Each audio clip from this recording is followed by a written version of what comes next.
বন্ধুরা, welcome back to our channel. কেমন আছো তোমরা সবাই? আশা করি তোমরা সকলেই খুব ভালো আছো। আমিও ভীষণ ভালো আছি। আর আজকে এরকম দেখছো নিয়ে বসেছি। আজকে বাড়িতে কেউ নেই। প্রথমে ভেবেছিলাম ভিডিও করব না, যেটা তোমরা আগের দিনের ভিডিওতে দেখে নিয়েছো। তো কি কি খাবার আছে এই ভিডিওতে একবার দেখিয়ে দিই। এখানে আছে ভাত, এখানে আছে মোচার ঘন্ট, এখানে আছে মুগের ডাল, এটা হচ্ছে ছানার কোফতা, এটা হচ্ছে কি ঝুরঝুরে আলু ভাজা, এটা হচ্ছে পাঁপড় ভাজা, চাটনি, রসগোল্লা, আর এখানে আছে স্যালাড। তো আজকের ভিডিওটা হচ্ছে গিয়ে বেশ রিকোয়েস্টেড একটা ভিডিও। বাট আজকের ভিডিওটা করতে গিয়ে আমি একটু টালমাটাল হচ্ছি, কারণ আমি জানি না মানুষে কিভাবে নেবে এই ভিডিওটা। সেটা হচ্ছে গিয়ে আমার কলেজ লাভ স্টোরি, ঠিক আছে? তো ভিডিওটা শুরু করার আগে বেশ কিছুটা ভূমিকা দিয়ে নিই। যাকে নিয়ে আমি বলছি তারও একটা প্রাইভেট লাইফ আছে। তো আমি যেহেতু ভিডিও করি, আমি তার প্রাইভেসি নষ্ট করতে চাইবো না। বাট কোনো কারণবশত কোনোভাবে যেহেতু একটা পাস্ট রয়েছে, সেই কারণে আমি তোমাদের সাথে গল্প করছি এই বিষয়টা নিয়ে। বাট আমি তার নাম নিচ্ছি না, কারণ সে তার বউ এবং বাচ্চা নিয়ে খুব ভালো আছে। আমিও আমার স্বামী সন্তান নিয়ে ভীষণ হ্যাপি আছি। তো যেটা বলার সেটা হচ্ছে গিয়ে, আমি আমার যে কোনো রিলেশনের ক্ষেত্রে, রিলেশন ইন দ্য সেন্স সেটা প্রেম হোক, বন্ধুত্ব হোক, রিলেটিভ হোক, আত্মীয় স্বজন, পাড়াপড়শি, আমার একটা ব্যাপার হচ্ছে আমি কারোর সাথে সম্পর্কটা এতটা তিক্ততায় নিয়ে যাই না যাতে করে কোনোদিনও তার সাথে রাস্তায় দেখা হলে আমি মুখ ঘুরিয়ে চলে যাব। এটা আমার জীবনের একটা রুলস বলতে পারো। আমার এমন অনেক বন্ধুবান্ধব আছে যাদের সাথে আমার বন্ডিং হয়নি, বাট আমি কোনোভাবে তাদের সাথে এমন ঝগড়াঝাটি বা এমন পর্যায়ে যাইনি যে মুখ কালাকালি করেছি, যে কথা বন্ধ। রাস্তায় দেখা হলে ভালো আছো, কিরে ভালো আছিস, এইটুখানি সৌজন্যপূর্ণ সম্পর্ক আমি প্রত্যেকের সাথে মেনটেন করি। সেক্ষেত্রে আমার এই কলেজ প্রেমের ক্ষেত্রেও তাই। একটু স্পয়লার দিয়ে দিই তোমাদেরকে। সেটা হচ্ছে গিয়ে আমাদের কোনো কারণবশত এটা আমাদের প্রেমটা হয়তো লং লাস্টিং হয়নি। দেখো, প্রত্যেকের জীবনেই এইরকম একটা বিয়ের আগে সম্পর্ক থাকে। খুব লাকি যাদের প্রথম প্রেম সাকসিড করে বিয়ের ক্ষেত্রে, তারা ভীষণ লাকি। বাট আমার ক্ষেত্রে সেটা হয়নি। তো সেটা নিয়ে ওপেনলি কথা বলতে আমার মনে হয় না খুব একটা লজ্জার বিষয় রয়েছে। এমন কোনো নোংরামি বা এমন কোনো অসভ্যতামি সেই সম্পর্কের মধ্যে ছিল না যেটা নিয়ে আমি লোকসমাজে কথা বলতে পারবো না।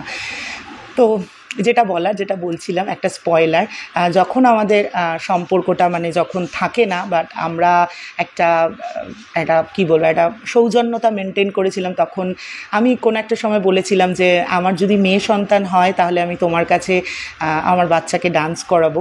হ্যাঁ, সে একজন খুব ভালো ডান্স টিচার এবং খুব ভালো ডান্সার।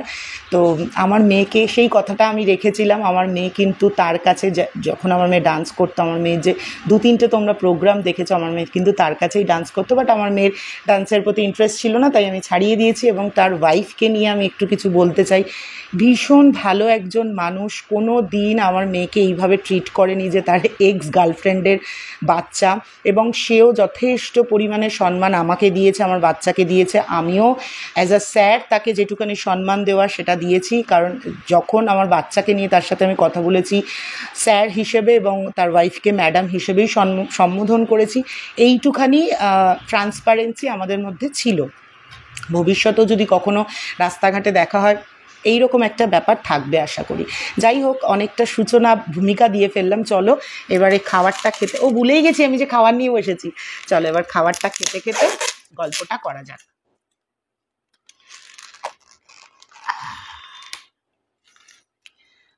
পান মশলাও দিয়েছেন। এই হচ্ছে গিয়ে ভাত। এই ভাত তো আমার পেটের এক কোণেও পড়বে না, এই জন্য আমি আগের দিনের একটু ভাত নিয়ে রেখেছি, বুঝলে তো? আমি তো জানি আমার পেটটা কীরকম। আচ্ছা, কি খাবো? ডাল খাই আগে। ডাল দিয়েই তো সব ভাত খাওয়া হয়ে যাবে গো। আমি না আবার, জানো তো, এই যে এইটা বাঁশকাঠির চাল, গন্ধওয়ালা বাঁশকাঠির চাল। আমার আবার এই গন্ধওয়ালা বাঁশকাঠির চাল না আমি খেতে পাই না। আমার ভালো লাগে না ভাতের মধ্যে এই গন্ধ হলে। ওই মাটন ঠাটান খেলে ঠিক আছে, বাট নিত্যদিনে এরম ভাত খাওয়া আমার ঠিক পছন্দ হয় না।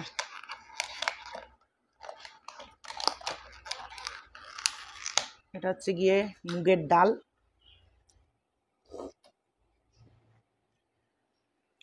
ডালটা বেশ ভালো খেতে। আজকের খাবারটা কষে কষা দিয়ে অর্ডার করা। ডাল, এদিকে হচ্ছে গিয়ে ঝুরঝুরে আলু ভাজা। আর ভিডিও বড় হবে, আর এটা এমন গল্প যেটা তো আমি 2 মিনিটে করতে পারবো না, মোটামুটি 2টো পার্ট হয়তো দিতেই হবে। চলো খাই।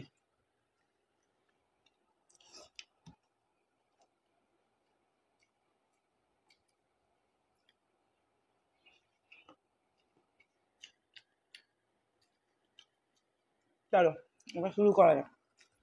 তো সবার আগে বলে নিই, আমি পড়তাম হচ্ছে গিয়ে পানিহাটি কলেজে, ঠিক আছে। আমার জন্ম কর্ম সব পানিহাটির মধ্যে সীমাবদ্ধ। তাই আমার বরকে বলেছি আমি যখন টপকে যাব, মানে মরে যাব, অন্তত আমাকে দাহ করতে পানিহাটির বাইরে নিয়ে যেও, নাহলে পানিহাটিতে শ্মশানও আছে, সেখানে পুড়িয়ে দেবে আমার। বাইরেরটা, বাইরের জগতে কিছুই হবে না। তো সেই কারণে আমি বলি যে আমার দাহটা অন্তত পানিহাটির বাইরে করো।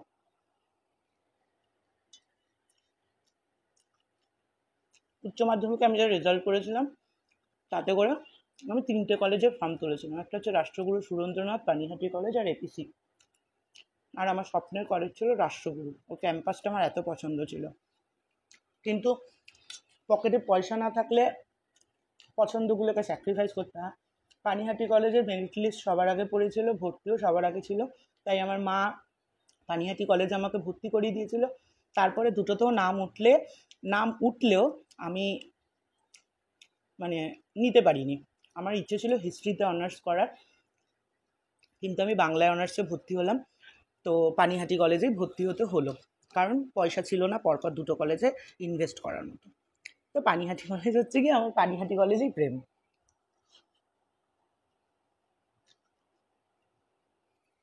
কোথা থেকে শুরু করে বুঝতে পারছি না। আচ্ছা চলো, Panihati college, 3rd floor, room number 42। আমার হচ্ছে গিয়ে class. Panihati college, room number 37 বা 39, পলিটিক্যাল সায়েন্স, তার অনার্স, ঠিক আছে। 2nd floor.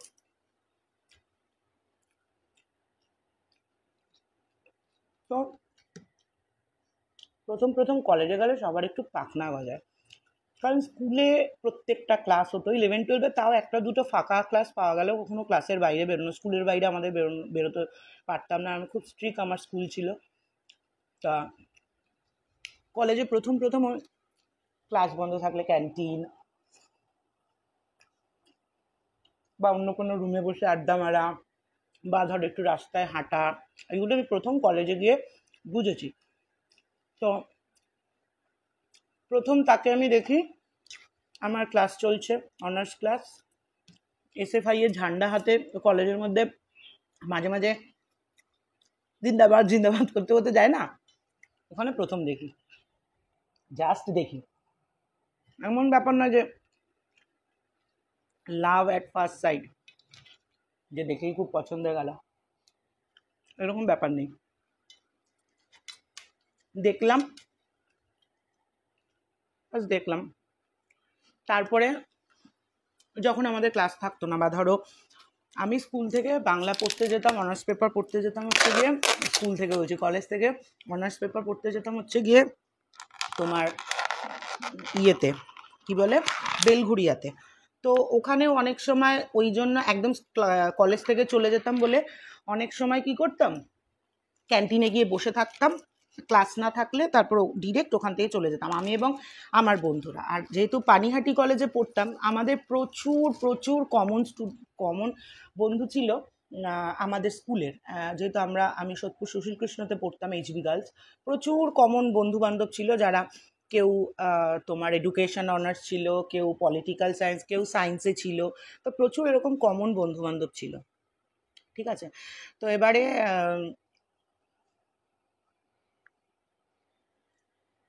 খুব ভালো খেতে মোচাটা। কখনো কখনো যখন আমি, না আমার তো আজকে নিরামিষ খাওয়ার ব্যাপার নেই, যাই ভালো, আমি বাবা পেঁয়াজ খাচ্ছি কেন, এমনি খাচ্ছি নিরামিষ। তো কখনো কখনো ক্যান্টিনেও দেখতাম বসে রয়েছে, বন্ধু বান্ধবদের সাথে আড্ডা মারছে, দেখতাম, বাট যে ভালো লেগেছে বা ওরকম ব্যাপার নেই। তো আমাদের একদিন কমন ক্লাস হচ্ছিল অডিটোরিয়ামে, ইংলিশ বা বাংলা এরকম ক্লাস ছিল। অডিটোরিয়ামটা আমাদের 3rd ফ্লোরেই ছিল। তো কমন ক্লাস হওয়ার পরে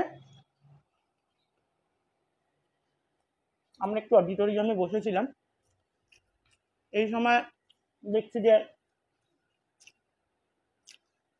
বেশ কিছু ছেলে মেয়ে স্টেজের উপর উঠছে এবং আর কয়েকজন বলছে যে তাড়াতাড়ি বেরিয়ে যেতে, কারণ আমাদের সামনেই ছিল কলেজ ফ্রেশার্স আর সোশ্যাল একসাথে পরপর 2 দিন অনুষ্ঠান ছিল, তার প্র্যাকটিস চলবে। তাই আমাদের বলা হলো যে বেরিয়ে যেতে অডিটোরিয়াম থেকে। তো আমরা যথারীতি বেরোলাম, গিয়ে দেখছি আমাদের ক্লাসে মানে বেঙ্গলি অনার্সের ক্লাসে অন্য ক্লাস হচ্ছে, ঠিক তার অপোজিটে কোণের দিকে একটা রুম আছে, ওটা ছিল এডুকেশন অনার্সের রুম, ওখানে ক্লাস ছিল না। তো আমরা ওখানটাতে একদম লাস্ট বেঞ্চে গিয়ে বেশ কয়েকজন মিলে গল্প করছি বসে, উপরে বেঞ্চটার উপরে বসে, আর জানলাটা থেকে অডিটোরিয়ামের স্টেজটা দেখা যাচ্ছে, ঠিক আছে। তা প্রথমে আমি দেখলাম একটা ছেলে একটা স্লেট কালারের একটা গেঞ্জি পরে ডান্স করছে, আর খুব সুন্দর ডান্স করছে, মানে প্র্যাকটিস করাচ্ছে বাদবাকি ছেলে মেয়ে যারা ছিল, খুব সুন্দর ডান্স করছে। খুব সুন্দর মানে খুব সুন্দর। আমি ওই প্রথম লক্ষ্য করলাম ওই মানুষটাকে, প্রপার আমি ওই প্রথম লক্ষ্য করলাম যে একটা ছেলে এত ভালো ক্লাসিক্যাল করতে পারে। দেখলাম, বেশ ভালো লাগলো। তারপরে ওই দেখেছিলাম, তারপরে কলেজের ফ্রেশার্সের অনুষ্ঠান, সবাই শাড়ি পরে স্কুলে গেছি, আমি কলেজে গেছি, আমি একটা ইয়েলো কালারের শাড়ি পরেছিলাম। তারপর দেখছি যে প্রোগ্রাম হচ্ছে তোমার তালের সেই মিউজিকটা ছিল না, ওই মিউজিকটার সাথে আর একটা মিউজিক কম্বাইন্ড করে, সেই তোমার এখন তো খুব কমন হয়ে গেছে ব্যাপারটা, আমি বলছি কত বছর আগের কথা, ওই গোল ওরকম থালার ওপরে ডান্স, জাস্ট একদম মানে জাস্ট ফিদা হয়ে গেছি আমি ওই ডান্স দেখে। তো পরপর 2 দিন ফ্রেশার্সে দেখেছি, সোশ্যালে দেখেছি, স্টেজের মধ্যে নাচ করছে, হেভি ব্যাপার, হেভি পছন্দ হয়েছে। তো তারপরে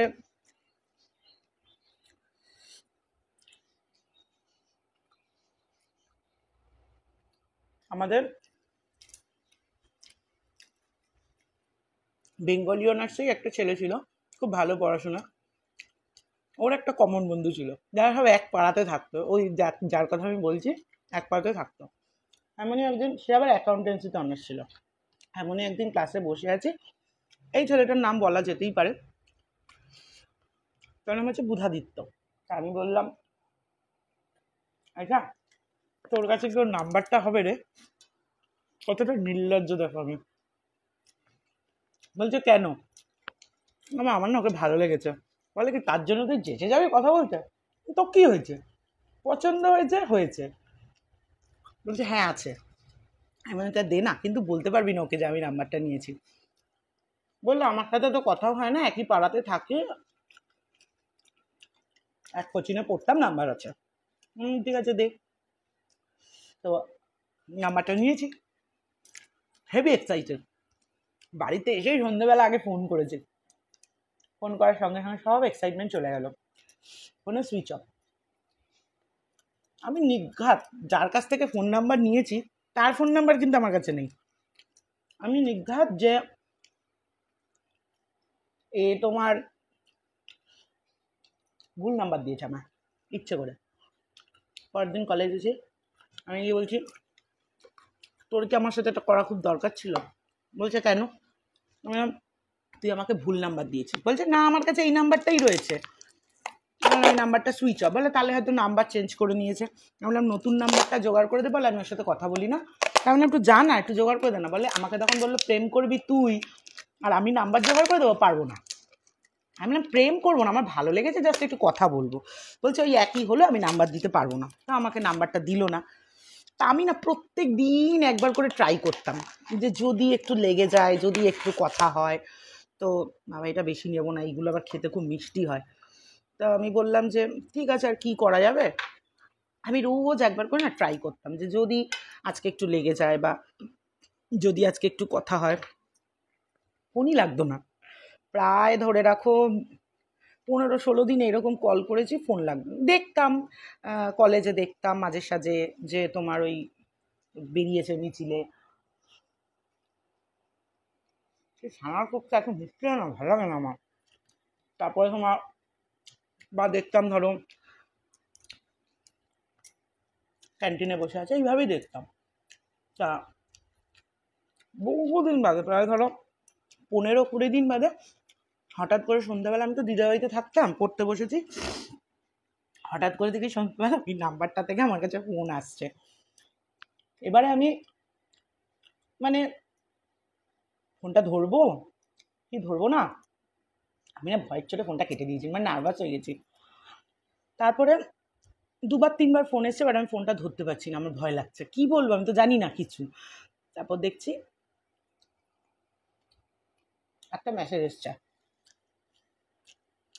এতবার করে ফোন করেছেন, এখন আমি ফোন করছি ধরছেন না, কে আপনি? রিপ্লাই দিইনি মেসেজে।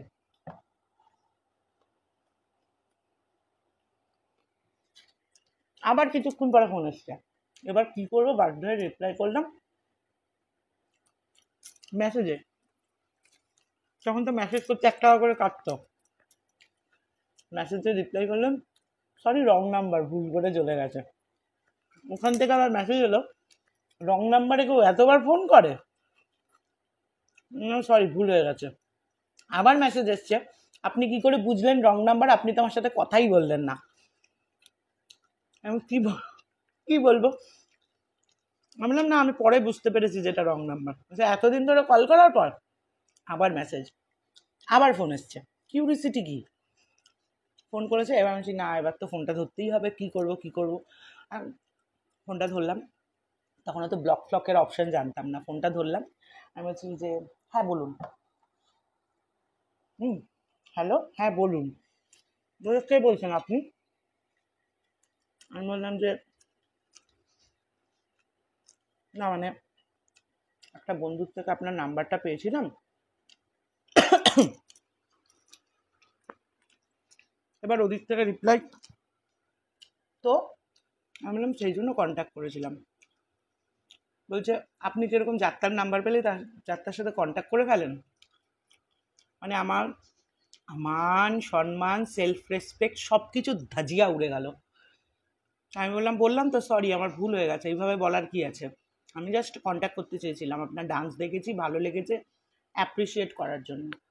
বলছে আপনি আমার ডান্স কোথা দিয়ে দেখলেন? বললাম আমি আপনার সাথেই কলেজে পড়ি। বলছে যে ও সেটা তো সামনে এসেও বলা যায়, তার জন্য অন্যের কাছ থেকে নাম্বার নিয়ে এরকম করে ফোন করতে হয় কাউকে? আমার সরি ভুল হয়ে গেছে বলে আমি না ফোনটা রেখে দিচ্ছি। আমার খুব খারাপ লেগেছে যে একটা মানুষ এতটা এরমভাবে কারোর সাথে কথা বলে, বা হয়তো খুব ঘ্যাম, আমার মনে হলো যে হয়তো খুব ঘ্যাম, একটু সুন্দর দেখতে, তো একটু না প্রচণ্ড সুন্দর দেখতে, তো ঘ্যাম হয়তো, তা আমি আর কিছু বলিনি। তারপরে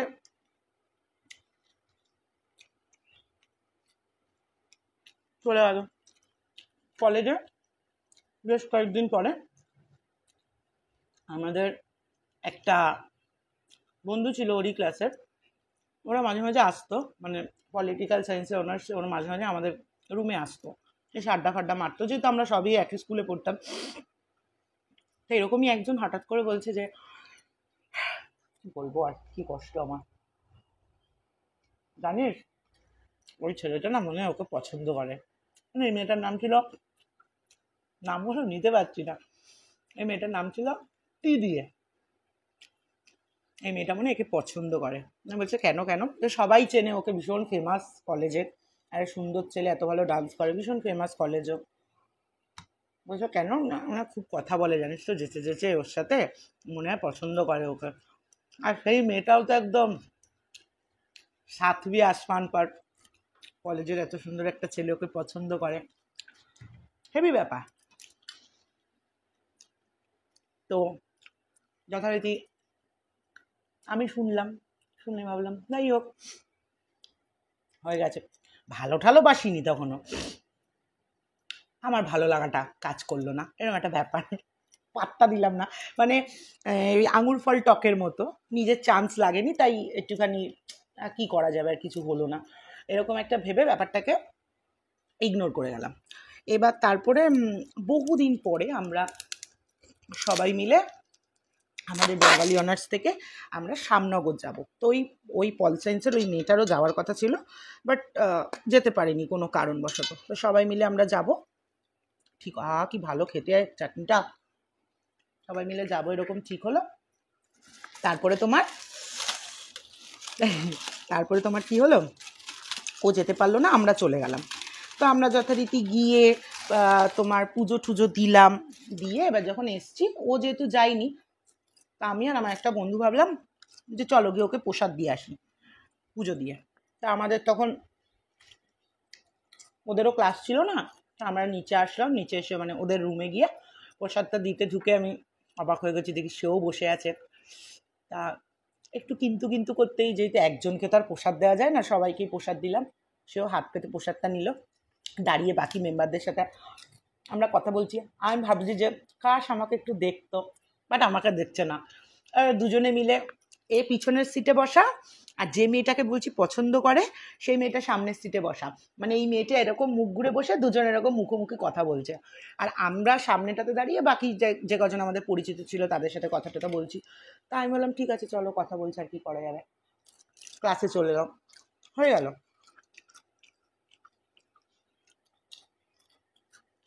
তারপরে বহুদিন আমিও মেনে নিয়েছি যে আমার চান্স লাগেনি। এবার আমি মাঝে মাঝে খুঁচি জিজ্ঞেস করতাম, কি রে তোকে কিছু বলেছে? বলে না, এখনো বলেনি কিছু। আমি বললাম ও, ওকে যে পছন্দ করে বা এরকম করে কিছু বলেনি। তারপরে বহুদিন গেল ঠেলো, আমারও পিছনে একটা অ্যাকাউন্টসের ছেলে বেশ ঘুরঘুর করতো, ও এক্সিস্ট করে না তাই ওর নাম বলতে পারি, ওর নাম ছিল রাজ, বেশ একটু ঘুরঘুর করতো, বাট আমার তো ইন্টারেস্ট নেই। মাঝে মাঝে সে রুমে বসে থাকতে একা একা কথা বলতো। এবার বহুদিন বাদে আমার সেদিন 5:30 দিয়ে পড়া, আর আমি আমাদের উপরের রুমে 3 তলায় প্রায় ফাঁকা, 2-4 জন রয়েছে, আমাদের রুমটাতে আমি একা বসে রয়েছি এরম পিছন ফিরে, মানে দরজাটাও দিকে এরম পিছন ফিরে। আর কমন ক্লাসের একটা ছেলে আমার কাছে এসছে নোটস নিতে, সামনেটাতে বসে ও লিখছে। তা পিছন থেকে আমার একজন এলো, হঠাৎ করে আমার সামনের টেবিলটাতে এরকম করে বাজালো, আমি না ভয় পেয়ে গেছি। এরকম পিছনে তাকালাম, তাকিয়ে দেখছি সেই বিশ্ববিখ্যাত পুরুষ আমার সামনে দাঁড়িয়ে, পুরুষ না তখন ছেলেই ছিল, দাঁড়িয়ে রয়েছে। আমি এরকম করে তাকালাম, বলছে এরকম করে, বলছে কী চাই এখানে? উপর ফাঁকা হয়ে গেছে, কী করছো দুজনে? আমি বললাম যে এখানে ও নোটস নিচ্ছে। বলছে ক্যান্টিনে চলে যাও, ক্যান্টিনে গিয়ে লেখো, উপর কলেজ ফাঁকা হয়ে যাচ্ছে, এখানে বসা যাবে না, ক্যান্টিনে চলে যাও। বিশ্বাস করো আমি মানে ভাবছিলাম যে ইস, আমি মানে উপরটাই সুন্দর, ভিতরটা একদম মানে অসভ্যতামিতে ভরা, কোনো রকম কথাবার্তার কোনো ভদ্রতা নেই, কিছু নেই বলে আমি ওকে বললাম চল নিচে চল, ওকে আমরা বলতাম চ্যাং। নিচে গেলাম, লিখলাম টিটলাম, তারপরে চলে গেলাম, পড়তে চলে গেলাম। সেদিনই ভেবেছিলাম কি অসভ্য ছেলে, কোনো তাকাবেই না পিছন ফিরে। বলে আমি ভুলে গেছি, বলতে অতটাও সময় হয়ে যায়নি, 1-1.5 মাস সব মিলিয়ে। এবারে অগাস্ট মাস, ঠিক আছে, অগাস্ট মাসের 8 তারিখ, আমার তারিখ খুব ভালো মনে থাকে। সন্ধেবেলা ওই নাম্বারটা থেকে ফোন এসছে, প্রথম নাম্বারটা এখনো মনে আছে আমার, কিন্তু বলতে চাই না। তো ফোন এসছে, আমি ফোনটা কেটে দিয়েছি। মেসেজ করলো তোমার সাথে একটু কথা আছে, ফোনটা ধরা যাবে? আমি বললাম একদম ডিরেক্ট না। বললো যে একটু জরুরি কথা আছে। আমি বললাম যে আপনার সাথে আমার সম্পর্কটা এতটাও গভীর নয় যে আপনার আমার সাথে জরুরি কথা থাকতে পারে, বলে ফোনটা কেটে দিয়েছি।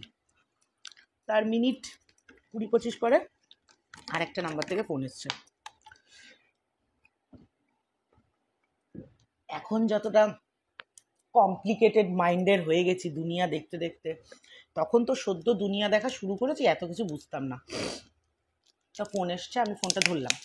আমি ধরে বললাম যে হ্যাঁ বলুন, কে? হ্যাঁ, কে বলছেন? বলছে আমি বলছি। আমি কে? বলছে যে নামটা বললো। বললাম যে হ্যাঁ, কী হয়েছে? বলছে যে বাবা এত রুডলি কথা বলছো। এবার আমি তো আর তাকে বলতে পারছি না যে আমি কেন রুডলি কথা বলছি, কারণ তুমি আমার সাথে রুড বিহেভ করেছো। কারণ আমি তো জানি সে জানেই না যে সে আমার সাথে ওরকম সামনাসামনি ওরকম কথা বলেছে বা কিছু। বলছে যে এটা আমার ভাইয়ের নাম্বার, ভাইয়ের নাম্বার থেকে তোমাকে ফোন করলাম। আমি বললাম যে হ্যাঁ বলো। বলছে যে ও মাঝখানে একটা কথা আমি বলতে ভুলে গেছি, আমাকে ডিরেক্ট মুখের ওপর বলেছিল যে আমি এইসব বিষয়ে ইন্টারেস্টেড নই, তাই আমাকে এইসব বিষয় নিয়ে কথা বলবে না, এরকম কথা আমাকে বলেছিল। তা আমি ভাবলাম যে ওটা যেহেতু একজনকে পছন্দ করে তাই আমাকে না করেছে, এটা লয়ালটি একটা মেয়ের প্রতি। তা আমাকে বললো যে আমাকে বলছে সত্যি করে বলো তো তুমি কে? আমি বললাম যে আমি মানুষ। বলছে যে তুমি তো কলেজে পড়ো। আমি বললাম যে তুমি তো আমার সাথেই পড়ো, তোমার পরিচয়টা নিজের বলতে কি অসুবিধা? আমি বললাম আছে অসুবিধা, তাই বলছি না।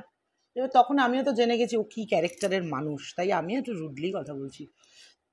বলছে জানো আমি মাঠে বসে আছি, কোথায় বসে আছে সেগুলো আর বলছি না, হ্যাঁ মামার বাড়িতে ছিল, আমি মাঠে বসে আছি, তোমার কথাই ভাবছিলাম। আমি বললাম তুমি তো আমাকে চেনোই না, আমার কথা ভাববে কি করে? বলছে যে কে বলেছে আমি তোমায় চিনি না? এবার যখন এই কথাটা বললো না, সেই ওই একটার মতো বেটা মন মে লাড্ডু ফুটা, ওই রকম একটা ব্যাপার। তখন আমি বলছি যে তুমি আমায় চেনো? বলছে হ্যাঁ চিনি তো। আমি বলছি বলো তো আমি কে তাহলে? বলছে আমি বলছি তো আমি তোমাকে চিনি। আমি বললাম যে তুমি কি আমার মুখ থেকে কথা বার করার চেষ্টা করছো?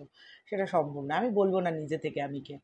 বলছে বলতে লাগবে না, তুমি তো সেই যে আমাদেরকে শ্যামনগর থেকে এসে প্রসাদ দিয়েছিলে। বাস আমার মানে আমার এতটা তখন অস্বস্তি হচ্ছে, বলছি এ কি হলো, এটা সত্যিই জানতো? তখন বলছে যে আমি তোমাকে প্রথম থেকেই চিনি। আমি বললাম মানে? বলছে হ্যাঁ আমি তোমাকে প্রথম থেকেই জানি, আমাকে বুধাদিত্য বলেছিল যে তুমি আমার নাম্বার নিয়েছো। আমি বললাম তাহলে এই যে এতদিন এই যে এইগুলো কি চললো, এইগুলো কি করলে তাহলে? তো লজ্জাও লাগছে, কিছু বলতেও পারছি না। তখন বলছে ও মা তুমি আমার নাম্বার নিয়েছো, এমনি এমনি তো নাম্বার নাওনি, তুমি নিশ্চয়ই আমার সাথে কথা বলতে চেয়েছো, নিশ্চয়ই তোমার মনের মধ্যে অন্য কোনো রকম ফিলিংস আছে। বললাম না না আমার কোনো ফিলিংস নেই, আমি জাস্ট আমার একটা পছন্দ ভালো লেগেছে, তাই আমি জাস্ট একটু কথা বলতে চেয়েছিলাম। বলছে ও আচ্ছা শুধুই ভালো লেগেছে? আমি বললাম মানে তোটা নির্লজ্জের মতো প্রশ্ন। আমি বললাম হ্যাঁ জাস্ট আমার তোমার নাচ ভালো লেগেছে, আমি তো প্রথমেই বলেছিলাম যে তোমার নাচ ভালো লেগেছে, আমি জাস্ট তোমাকে অ্যাপ্রিসিয়েট করতে চেয়েছিলাম। বললো আমি ভাবলাম হয়তো অন্য কিছু। তো আমিও তোমাকে দেখেছি, আমারও তোমাকে ভালো লেগেছে, বাস আমি আর নেই ওই দুনিয়ায়। আমি তখন মানে আমার মনে হচ্ছে ও হো আমি ভীষণ সেলিব্রিটি একটা মানুষ। তখন আমি বললাম তাহলে যে তুমি আমার সাথে এরকম বিহেভ করলে, তুমি যখন আমার সাথে উপরে গিয়ে ওরমভাবে কথা বললে, তখন তুমি জানতে? বলছে হ্যাঁ আমি তখন গিয়ে তোমাকে বলতে পারছি না যে তুমি এরকম এখানে বসে থেকো না বা কিছু, এটা দেখতে খারাপ লাগে, আমি সেই কারণে তোমায় বলেছিলাম নিচে চলে যেতে। আর সব থেকে বড় কথা হচ্ছে গিয়ে যার সাথে আমি কথা বলবো বা যার সাথে আমি কলেজে বসবো, তুমি তো আমার বন্ধু নও, আমি তোমাকে চিনি না, তো তার সম্পর্কে একটু জানা তো ভালো। আমি বললাম তো কী জানলে? বলছে যে আমি এটা জানলাম যে আমি তোমায় রিজেক্ট করার পরেও তুমি আমার সাথে কখনো খারাপ ব্যবহার করোনি বা আমার এগেনস্টে কখনো কারোর কাছে কোনো কিছু বলোনি বা কিছু করোনি। আমি ভাবছি যে আমি তো কাউকে বলিনি যে আমার তোমাকে পছন্দ, আমি তো সেটা কী করে তোমার নামে নিন্দে করবো লোকের কাছে? তো যাই হোক এরকম হওয়ার পরে বললো যে ঠিক আছে কিছু মনে করো না, আমি জাস্ট একটুখানি মজা করছিলাম তোমার সঙ্গে বা কিছু, বাস। আমি আর তখন আমার সাথে কি করেছে না করেছে আমি সব ভুলে গেছি। আমি তখন আমাকে বলেছে আমাকে পছন্দ, ব্যাস আমি আর নেই। তো এই হচ্ছে গিয়ে শুরু হলো ওই দিন থেকে। বাট আমরা দুজনেরই কেউ সেই সময় অতটা ডেসপারেট ছিলাম না। মানে ওই যে ওই দিন যে বললো বাস হয়ে গেল। তারপরে বললো আমি তো 5-6 দিন কলেজ যাব না, আমি নেই এখানে, কলেজে গিয়ে তোমার সাথে দেখা হবে। কারণ তখন ফোনে বেশিক্ষণ কথা বলতেও টাকা উঠতো, এখনের মতো তখন অত ফ্রি ছিল না। তার বেশ কয়েকদিন পরে আমাদের যেহেতু দুজনেরই ভোডাফোনের নাম্বার ছিল, তারপরে আমরা রিচার্জ করতাম এক মাস করে। কোনো মাস ও রিচার্জ করতো, কোনো মাস আমি রিচার্জ করতাম। সেই 50 টাকায় 10 কি জানো, 10 মিনিটে 30 পয়সা এরকম ছিল না, ওরকম করতাম। তো তারপরে 5 দিন পরে, মানে আমি তখন ভীষণ আনন্দ, ভীষণ মজা, কিন্তু সেরকম কথাবার্তা নেই বা সেরকম কিছু নেই। 5 দিন কোনো মেসেজ নেই, কোনো ফোন নেই। 5 দিন পরে যখন প্রথম কলেজে আসলো, মানে রিলেশন নেই কোনো, জাস্ট বলেছে যে তোমাকেও আমার ভালো লাগে, ব্যাস এইটুখানি হলো। তো আজকের মতো ভালো লাগা দিয়ে শুরু করলাম, তারপরে প্রচুর কিছু আছে, ব্রেকআপ পর্যন্ত সবটাই তো গল্প করতে হবে। অলরেডি 30 মিনিট হয়ে গেছে। চলো আজকের মতো এখানেই শেষ করছি। নেক্সট ভিডিওতে মশালাদার সমস্ত কিছু নিয়ে আসবো। টাটা।